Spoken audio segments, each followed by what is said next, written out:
My friend's been acting real strange. She's just not herself. She's completely soft going to classes, and she's just not herself. The other day I went to see her, and I was surprised by what I saw. She hasn't left her room in days. She's been my best friend for years, and I asked her what was wrong, and she said that she wasn't happy, but that she didn't have any reason to be. The most frustrating thing is I want to help, but I can't because I don't know what the problem is.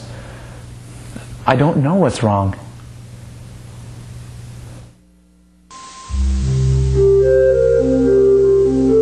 Depression, one of the most common psychological disorders, consists of unique subtypes. In the subtype major depressive disorder, for example, a person suffers from moderate to severe symptoms that last at least 2 weeks. In contrast, a person who is suffering from the subtype dysthymic disorder typically suffers milder symptoms, which last for 2 years or longer.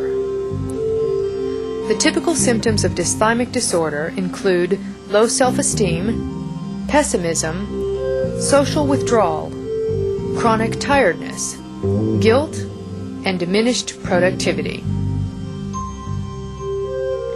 In this interview, Roberto describes his experience of living with dysthymic disorder for more than 7 years.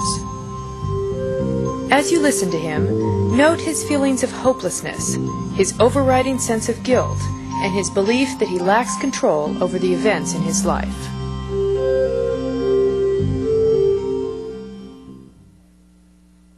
You see no light at the end of the tunnel. All you see is the tunnel and you don't know which is the beginning and which is the end. You're just there.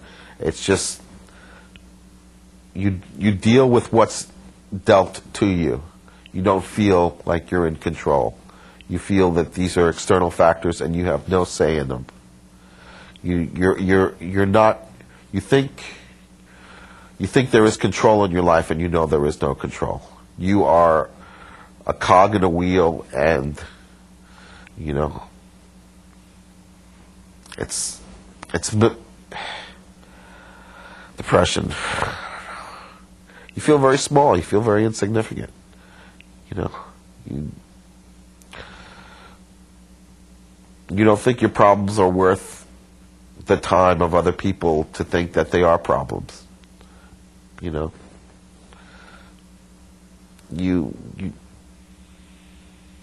devalue everything in your life.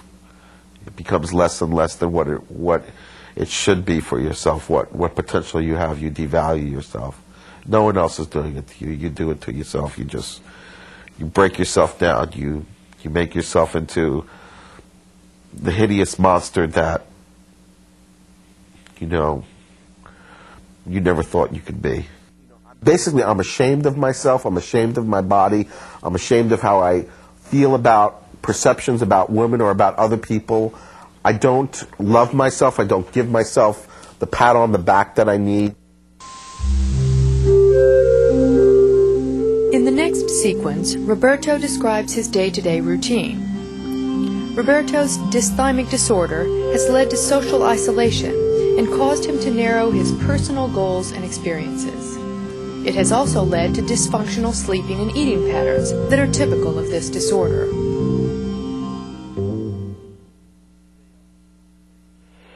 Stay up late at night, 1 or 2 in the morning, watch TV, maybe smoke a few cigarettes, fall asleep, wake up.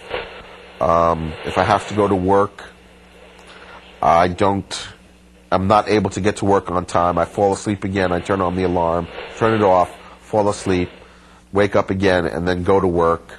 Try to do as best as I can at work. Come out, maybe visit a friend. If I don't work, stay home, isolate, fantasize, not lift a finger, eat as a way of nurturing myself and feeling good, and which in essence doesn't, because I take a look at my body and I don't feel well. Pretty routine, mundane things for me.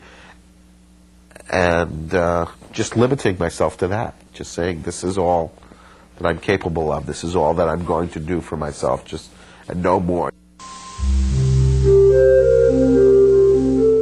Although Roberto would like to enrich his life, he seems unable to take action on his own behalf. In the following sequence, please note his descriptions of chronic tiredness and diminished productivity. It's hard to break out of cycles that you get into, if it's poverty or family or, you know, whatever it is you're into. It's hard to break out of that. And I think for me, it's hard for me to get what it takes.